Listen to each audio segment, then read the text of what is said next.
لو بتدوري على تحليه صيفيه بارده ترطب على القلب في الحر ده، يبقى مفيش اجمل من كيكه الجيلي البارده. النهارده هنعمل مع بعض كيكه. دلوقتي بوله فاضيه، وهنزل دلوقتي بباكو جيلي الفراوله، وهنزل عليهم كوبايتين ميه مغليه. ادي اول كوبايه، وادي تاني كوبايه، ولازم تكون مغليه يا جماعه. هنقلب بالطريقه دي لحد ما ندوب كل حبيبات الجيلي خالص. مشكله حبيت الطعم ده مفيش اي مشكله. هنزل دلوقتي بنص كوبايه ميه بارده طبعا، او ميه متلجه مفيش اي مشكله. ونقلب بقى بالطريقه دي، مستطيله مفيش اي مشكله. هتفضي بقى بالطريقه دي، وهنسيبها تبرد كده على جنب، ما تدخلهاش التلاجة وهي سخنه. يلا بينا نعمل بقى جيلي التفاح الخطير. نفس الطريقه، هننزل بكوبايتين ميه مغليه مدخنه برده بالطريقه دي. نزلت بواحده وادي الكوبايه الثانيه، ونبتدي نقلب كويس جدا. بيطلع معاكي في منتهى الجمال. هتنزلي بقى بنص كوبايه ميه طبعا ساقعه زي ما اتفقنا. نبتدي بقى نعبي بالطريقه دي، ريحتها جميله وريحه التفاح في منتهى الجمال. هنركنها بقى على جنب.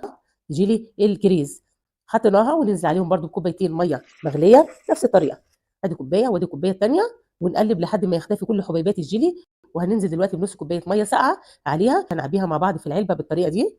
شايفين لونها عامل ازاي؟ عشان طبعا الكريز بيبقى لونه مركز شويه. هنركنها بقى دلوقتي على جنب. يلا بينا دلوقتي ننزل بجيلي المانجا الخطير دوت، وننزل بكوبايتين الميه المغليه زي ما اتفقنا. ادي اول كوبايه، وادي تاني كوبايه، براحتك خالص. هنقلب بقى بالطريقه دي، ونبتدي بقى دلوقتي ننزل نص كوبايه الميه الساقعه. تقدري تقللي الكميه. كل باكو من بواكي الجيلي احنا عارفين ان بياخد 4 كوبايات، احنا عملنا نص كميه كده، عملنا 4 انواع الجيلي. هندخلهم الثلاجه من 4 ل5 ساعات، وهيبقى معانا احلى جيلي. وهنكمل الوصفه مع بعض. هنجيب حله، وهننزل دلوقتي ب3 كوبايات لبن حليب.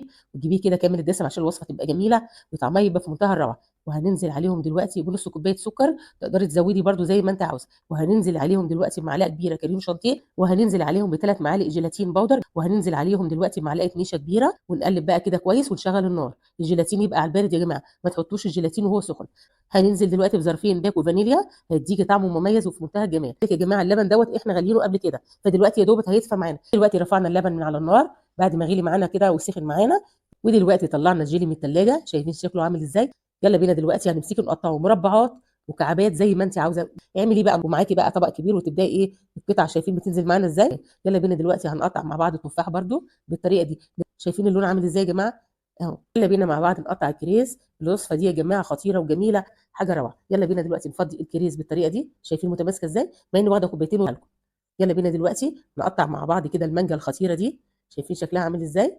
لو عندك علب زي دي مش لازم ننزل بالمانجا. شايفين الالوان عامله ازاي، عامله زي الازاز جميل كده. معنا دلوقتي قالب او طاجن تقدري تحطي فيه كيس ثلاجه، وتقدري تدهنيه دهنه بسيطه خالص بالزيت. بسيطه جدا، بس يكون زيت نوعيه نظيفه. شايفين عامل ازاي. يلا بينا دلوقتي ننزل باللبن الجميل دوت اللي احنا عاملينه يلا هندخلهم دلوقتي على رف الثلاجه، وهنسيبهم مش اقل من 6 ساعات. ودي شكلها بعد ما طلعت من الثلاجه. شايفين متماسكه ازاي، لها كده حاجه جميله وفي منتهى الجمال. كيكه جيلي بارده، وبجد شكلها يفتح النفس.